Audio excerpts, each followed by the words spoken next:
right, now to our weekly World Wrap. Sky News Foreign Coordinator Brent O'Halloran joins me now to unpack the biggest international yarns. Brent, Trump's been relentless in his attacks against China and the WHO's handling of the coronavirus crisis, hasn't he? Yeah, I'm beginning to think that Donald Trump's not a fan of the Chinese government or the WHO. In his briefing this morning, the US president confirmed he's seen information that suggests the virus came from a Wuhan biolab, but wouldn't elaborate. Let's have a listen to his remarks this morning.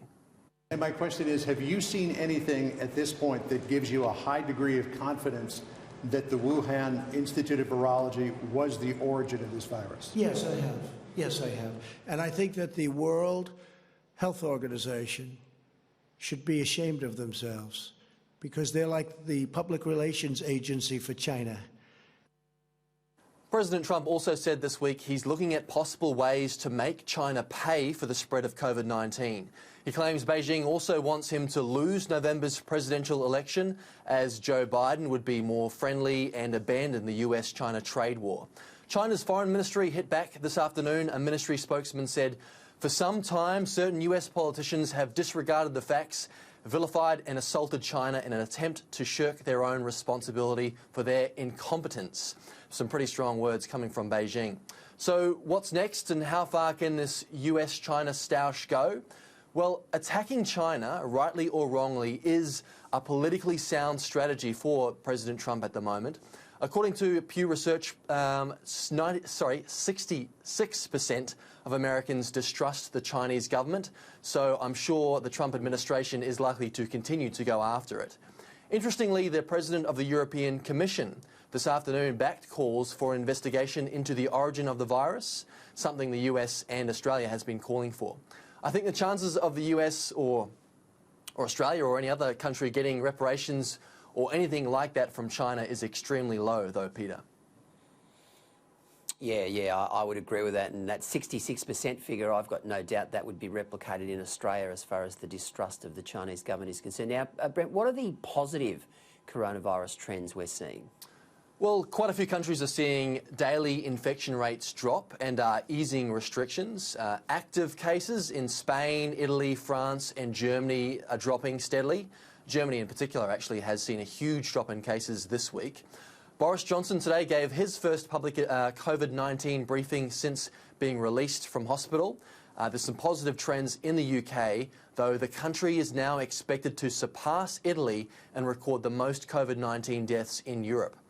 There is one, Brett, though, Peter, who has really boosted morale worldwide this week, and that's Colonel Tom Moore. The Army veteran who raised more than £30 million for the UK's Public Health Service turned 100 this week. He was honoured with a Royal Air Force flyby and received more than 140,000 birthday cards. Now let's hear from the hero himself. Please do remember that things will get better. As the song says, the sun will shine and will never walk alone. And truly, I believe that to be true, that things will get better. Colonel Moore aimed to raise around £1,000 for the NHS by doing laps around his garden. He's raised a heck of a lot more than that. And of course, he's raised the spirits of a nation, Peter. Yes, indeed he has. He's an absolute national treasure now, isn't he? It seems like Joe Biden will finally address a sexual assault claim made quite a while ago. Yeah, more than a year after the accusation was made, the former Vice President and presidential hopeful is expected to discuss it in a TV interview tomorrow. His former staffer, Tara Reid, claims the then-Senator touched her inappropriately in 1993. She came forward last year but claims was ignored by the media and a prominent Me Too organisation. Her story was picked up by the outlet The Intercept weeks ago, but largely ignored by most mainstream media outlets until this week. Prominent Democrats have jumped to Biden's defence. House Speaker Nancy Pelosi this week endorsed Biden for the presidency. Here's what she had to say regarding the sexual assault allegation. So I want to remove all doubt in anyone's mind. I have a great comfort level with the situation as I see it, with all the respect in the world for any woman who comes forward, with all the highest regard for Joe Biden.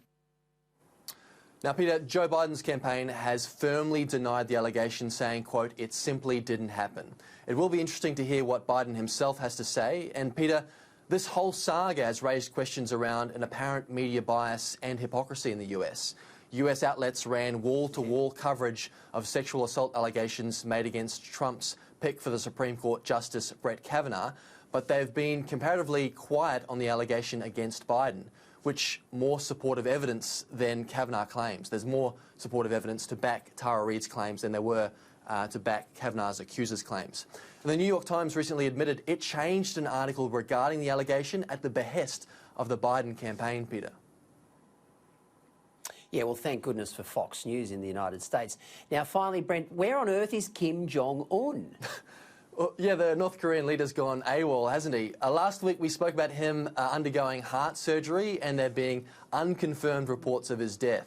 New satellite images, and we have them here now, suggest he's likely at the coastal resort of Wonsan. They show boats, which Kim often uses when he's holidaying in the area.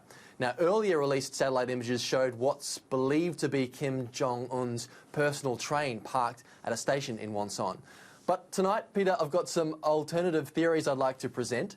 I saw this picture online, probably posted by a Tiger King fan, purporting to be the last photo taken of the dictator. Now, what do you reckon? What do you think of that one, Peter?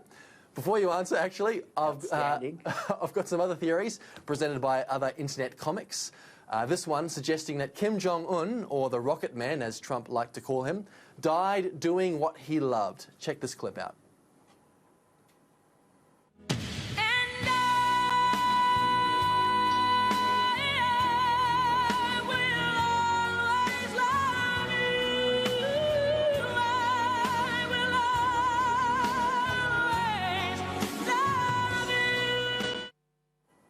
So there you go, Peter. He's either at the beach in Wonsan or somewhere among the stars. Yeah, well, my tip is that he's probably having a pina colada on the beach. He seems like a bit of a beach bum. Brent O'Halloran, great to see you tonight. Thanks for your update on the world scene. Thanks, Peter.